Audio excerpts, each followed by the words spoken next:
काँग्रेसची बैठक आज महत्त्वाची बोलवण्यात आलेली आहे। राज्यसभेच्या निवडणुकीच्या पार्श्वभूमीवर आणि काँग्रेसमधल्या फोडाफोडीच्या राजकारणाच्या पार्श्वभूमीवर काँग्रेसच्या या बैठकीला 11 आमदारांची अनुपस्थिती असल्याचं कळतंय। खरं तर या बैठकीसाठी पक्षाकडनं आमदारांना व्हिप सुद्धा जारी झालाय। काही आमदारांनी आपल्या गैरहजेरीचं कारण दिलेलं आहे, तर काहींनी कोणतंच कारण स्पष्ट केलेलं नाही। काँग्रेसचे एकूण 44 आमदार, त्यापैकी अशोक चव्हाणांनी काँग्रेस सोडली तर सुनील केदार हे अपात्र आहेत। त्यामुळे 42 आमदारांपैकी 42 आमदार संख्येपैकी सध्याच्या बैठकीला 11 आमदार अनुपस्थित आहेत।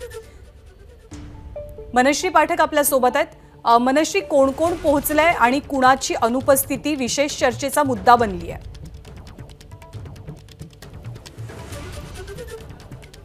जे 11 आमदार अनुपस्थित आहेत त्याच्यापैकी काही वेळापूर्वीच, काही मिनिटापूर्वीच जितेश अंतापूरकर आणि सोबतच कुणाल पाटील हे या ठिकाणी विधान भवन या ठिकाणी दाखल झाली असल्याची माहिती आपल्याला मिळालेली आहे। प्रवक्ते अतुल लोंढे आपल्या सोबत आहेत, त्यांनीच आपल्याला ही माहिती दिली आहे। अतुलजी, मला सांगा की एकूण किती आमदार आजच्या बैठकीला उपस्थित होते आणि किती आमदार अनुपस्थित आहेत? कारण या बैठकीचं महत्त्व काही वेगळं आहे। एकंदरीत महाविकास आघाडीची ताकद किती आहे ही या एकंदरीतच राज्यसभेच्या निवडणुकीच्या द्वारे, आजच्या शक्ती प्रदर्शनाच्या द्वारे दिसणार आहे। आणि सोबतच काँग्रेसमध्ये सुरू असणारं फोडाफोडीचं राजकारण। काँग्रेसमधले एक सुद्धा आमदार कुठेही गेलेले नाही। जे 6 आमदार अनुपस्थित आहेत त्यांनी तशी परवानगी घेतली आहे रीतसर, आणि इतर सर्व आमदार जे आहेत ते आलेले आहेत। आपण जी लिस्ट दिलेली आहे त्यातले सगळे लोक आतमध्ये बसलेले आहेत, याची पुष्टी मी आपल्याला केली आहे। दुसरा शिवसेनेचे प्रतिनिधी आहे, चौधरी साहेब आहेत व्हीप, त्याच्यानंतर सुनील शिंदे आलेले आहेत, राष्ट्रवादीचे राजेश टोपे आणि जितेंद्र आव्हाड हे सुद्धा आलेले आहेत। तर महाविकास आघाडी इंटॅक्ट आहे। ज्या काही बाहेर सुरू आहे त्या अफवा आहे। निवडणूक झाली तर मी आपल्याला सांगतो कितीतरी जास्त मतं जे आहेत ते महाविकास आघाडीला पडलेले दिसतील। तर तुम्ही सांगताय की 6 आमदारांनी कारण स्पष्ट केलं होतं, मात्र इतर जे आणखी 3 आमदार आहेत यांच्यापैकी संग्राम थोपटे आलेले आहेत का? नाही, संग्राम थोपटेंनी सांगितलं ना, ते 6 आमदारापैकी संग्राम थोपटे की ते येऊ शकत नाही म्हणते। असलम शेख पोहोचलेले नाही? असलम शेख काल संध्याकाळी आले होते, जिशान सिद्दीकी काल संध्याकाळी आले होते। त्यांनी सांगितलं की आम्ही उद्या सकाळी येणार नाही आहे, त्यांनी तशी परवानगी घेतलेली आहे। सुलभा खोडके, अमित देशमुख? सुलभा खोडके ह्या येऊ शकणार नाही त्यांनी सांगितलं। संजय खोडके जिथे आलेच आहेत, पण अमित देशमुख जे आहेत ते बाहेर आहेत, त्यांनी कळवलं आहे। धीरज देशमुख आलेले आहेत। केसी पाडवी, मोहन हंबर्डे, जितेश? मी तुम्हाला केसी पाडवी, मोहन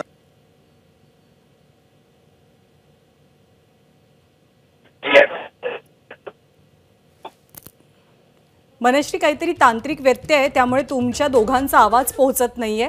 परंतु जे आमदार उपस्थित नाहीत त्यांनी आपल्या अनुपस्थितीचं कारण दिल्याचं, गैरहजेरीचं कारण दिल्याचं काँग्रेस प्रवक्त्यांकडनं सांगितलं जातंय। पण असे सुद्धा काही आमदार आहेत जे आमदार अजून तरी कारण देऊ शकलेले नाहीयेत त्यांच्या अनुपस्थिती संदर्भातलं। 42 आमदारांपैकी 10 आमदार अनुपस्थित आहेत, त्यापैकी 6 जणांनी कारण दिल्याचं कळतंय।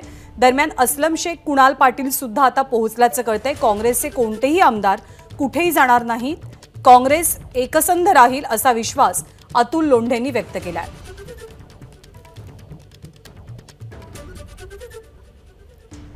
या बैठकीला अनुपस्थित कोण कोण आहे याच्याकडे जास्त लक्ष होतं, परंतु अनुपस्थित असलेल्या आमदारांनी आपल्या गैरहजेरीचं कारण आधीच दिलेलं आहे।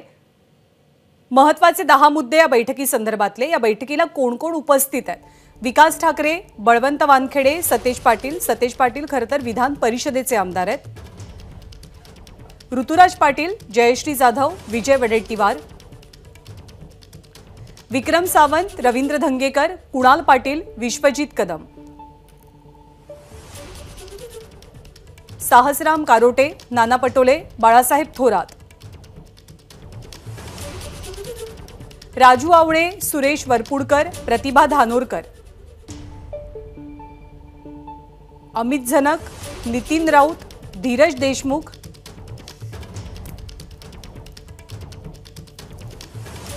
पृथ्वीराज चव्हाण, अमीन पटेल, प्रणिती शिंदे, जितेश अंतापूरकर,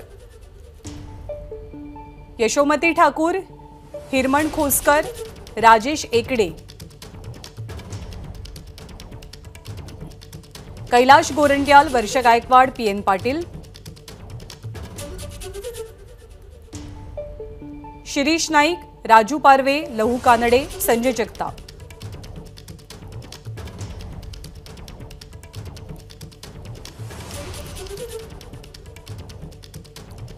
तर कोणतेही कारण न देता हे 6 आमदार अनुपस्थित आहेत। ज्यामध्ये रणजित कांबळे, झिशान सिद्दीकी, संग्राम थोपटे, सुरेश कोपरकर, शिरीष चौधरी यांचा समावेश आहे.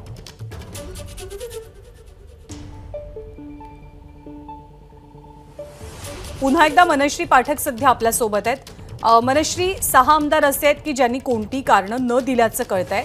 काँग्रेसच्या बैठकीतला नेमका सूर काय आहे? काँग्रेसच्या